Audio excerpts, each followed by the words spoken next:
Okay, on the left wall, we identified 45 square feet of glazing. On the rear wall, we identified 180 square feet of glass. And on the right wall, we identified 40 square feet. Okay, and then we have the option to put skylights in if we want. We would put that in as obviously roof glazing. And I'll go ahead and leave this with no skylights for our example. Okay, simple enough. We'll click the next button. And now we can identify what we have there for our existing conditions as far as the HVAC. So we can identify if we have a gas furnace in this pull down. You can see there's different vintages here. Now these are kind of vintages that the Energy Commission publishes for what you'll typically find in a home. Pre-78 would typically be a 75% gas furnace. Now, you may not agree with that, and you can certainly go into the building tree, and you could say, well, okay, I've got a pre-existing condition, which is a 60% furnace or something like that. So that's certainly your option to do. I'll go ahead and leave that as a pre-78. You can see we see heat pumps there. We also see some high-efficiency units. We see gas furnaces, gas room heaters, electric heaters, etc. We can specify our air conditioning here. One choice is that we have no air conditioning.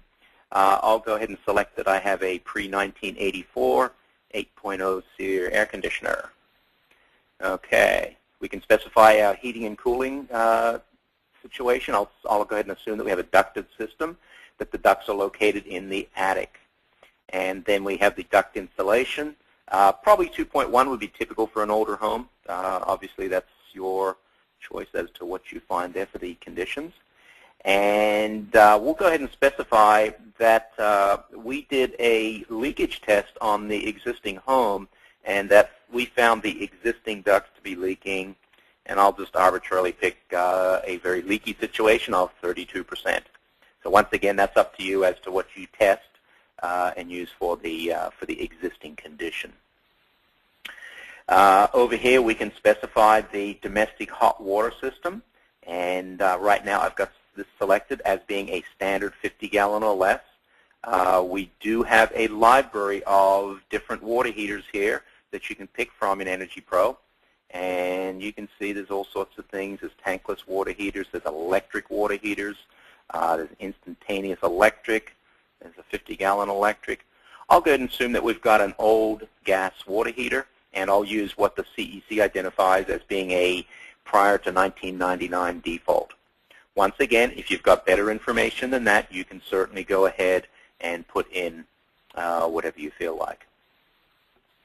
Okay, and I'll assume that there's no pipe insulation as far as the hot water system goes. Now, we have the option on the building envelope to specify the leakage on the envelope.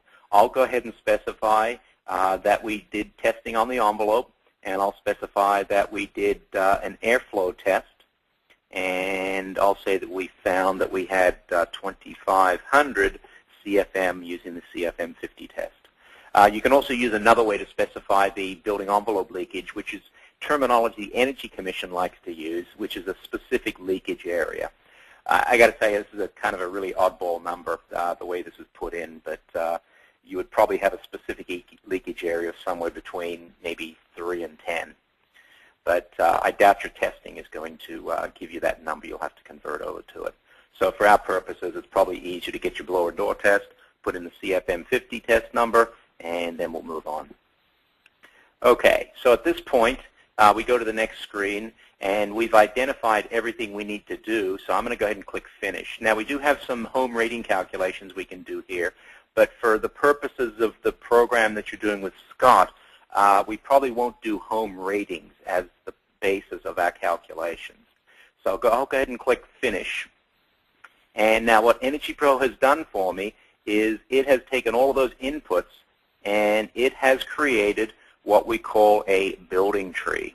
And the building tree is a more complicated and sophisticated way to describe the building. And you'll see here the building tree is a hierarchical description of the home. And as we move down the tree, we get into more complicated levels. So the way the building tree is laid out, we have at the top level basic information on the home. It's located in San Rafael, etc. We have information on the hot water system. Okay, and we'll see there we have that old gas water heater. Information on our HVAC system. There's our existing HVAC system identified. And then we move down. We have the zone, single family. We have our floor area for a zone. It's a room in the zone, 1,760 square feet. We have our raised floor.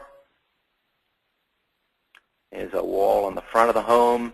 That wall has a window in it, 60 square feet we identified, single metal clear. There's a door. And then we have our right wall, rear wall, left wall, and roof.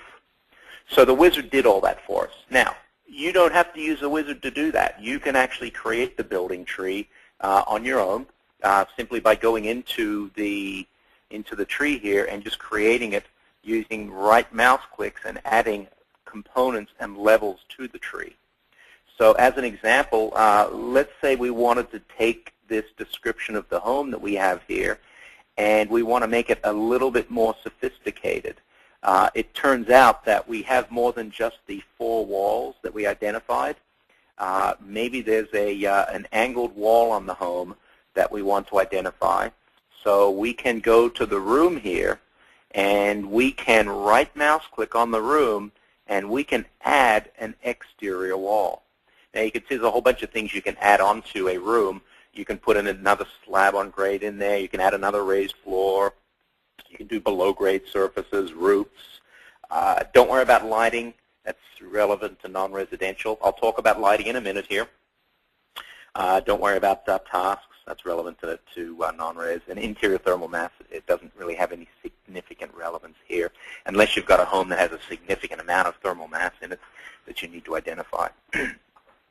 So I'll go ahead and I'll add an exterior wall onto this home. And there it is. EnergyPro added that exterior wall. And I will identify this as being the angled wall. And this one is 60 square feet. And I'm going to identify that rather than facing north, which is 0 degrees, that this one faces southeast. Okay, so now EnergyPro has my angled wall at a 45-degree angle facing southeast. Okay, and you can see that you can go along and you can take and put as many walls as you want in, and you can add windows to those walls. So this angled wall, turns out it's a bay window wall. We want to add a window. I right mouse click on that angled wall. I add a window, and there it is. I tell EnergyPro this window is going to be 15 square feet, and we'll go ahead and stick with single metal clear. Okay, so now we've got a 60 square foot wall with a 15 square foot window in it. EnergyPro automatically subtracts the window out of the wall for us. So anytime you're putting in your description of your walls, put in the gross area. EnergyPro will then take that window out of that for you. Okay, so we've got a basic description of the shell of the home at this point, the HVAC and all that. There's one more very important batch of information we need to put in, and that's going to be at the top level of the building tree. That's going to be in the HERS tab. We're going to identify here information on the various appliances, etc., in the home, as well as both indoor and outdoor lighting. And obviously we can use these as the basis of doing upgrades. So first thing I'll need to identify is the kWh per year for the refrigerator. I'll leave that to Scott to give you guidance on how you determine that. Obviously on a newer refrigerator, that's usually published on the yellow label. So I'll go ahead and put in a high number here and say that refrigerator has, say, 1,100 kWh per year. We can also put in if they have a refrigerator in the garage, or this could be a second refrigerator in the home if you wish, either way. Or it could be a freezer in the garage, or both. So we'll go ahead and put the kilowatt hour rating for that in, and we'll say that that is another 700. Okay, the energy factor on the dishwasher. It's one of those things that's probably not so easy to find either. I'll go ahead and specify here that this is an older dishwasher and maybe has a 0.35 energy factor. That's a pretty inefficient dishwasher. Okay, once again, you'll get guidance from Scott and those guys on obtaining this information in the field. What do we have for a range? I'll go ahead and specify whether we have an older range with a pilot light, gas range. The washer we'll assume is located in the garage, as is the dryer, and that we have a gas dryer. We can specify here various choices on swimming pools. Obviously, this is not for the, well, this could potentially be for the purposes of upgrades, but you can see you've got choices like gas heated with and without cover, so a cover could potentially be an upgrade to that. We can specify what they have for hot tubs and things like that. So this will all help us get a more accurate representation of their energy usage profile. Okay, I'll go ahead and leave those blank for our purposes. Indoor lighting. Okay, so what we're going to do is we're going to click over here on the Add New button, and we're going to add some new indoor lighting. Okay, so I've identified in the home that I found 6 fixtures that are incandescent that are located in the living space for the home. Okay, I will specify that I have 4 incandescent fixtures, and these are located in the bedrooms for the home. Control is an on-off switch. I will specify that there are 8 incandescent fixtures located in the kitchen. Okay. I will specify that I have 3 incandescent fixtures, and these are located in the hall, entry, stairs, other locations. Okay, so now I've got my indoor lighting specified, and I've specified everything being incandescent on an on-off switch, which is basically worst case scenario. So those are going to be highest energy use situation. And we can look into doing upgrades on the lighting in terms of either doing what's called high efficacy lighting or doing screw-in compact fluorescence. So, and we can also consider control options as well on those. Okay, so let's look at the outdoor lighting now, and we click on the Add New button here to add some new outdoor lighting. And I'll specify that I have incandescent found there. I had 3 fixtures that are incandescent, and those are located outdoors on a switch. I'll also specify that I have 4 fixtures, and these are located in the garage on a switch, and that I have 1 fixture which is at the front entry to the home, also on an on-off switch. Okay, so now I've got basically all of my information populated here to give me an accurate representation of lighting usage, appliance usage for the home.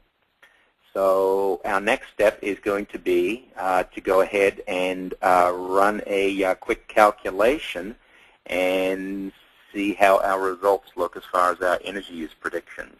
So what I'll do is I'll click down here on the left on Calculations, and I will now tell EnergyPro that we are going to do a residential performance calculation. And this is going to allow us to run the home, and it's going to give us some predicted energy use numbers. So now I'll go ahead and I'll click Calculate, and EnergyPro will come back with some results on the energy use numbers for the as found home. Now, if we want to then take those energy use numbers and do some calibration to the utility bills that we got from the homeowner, we can click on the Calibration tab here, and we can proceed to input monthly billing data for a year that we get from the homeowner. And as we input that information, EnergyPro will go ahead and plot that information over here on the right. And you can see what's plotted right now is the calculated energy usage for the home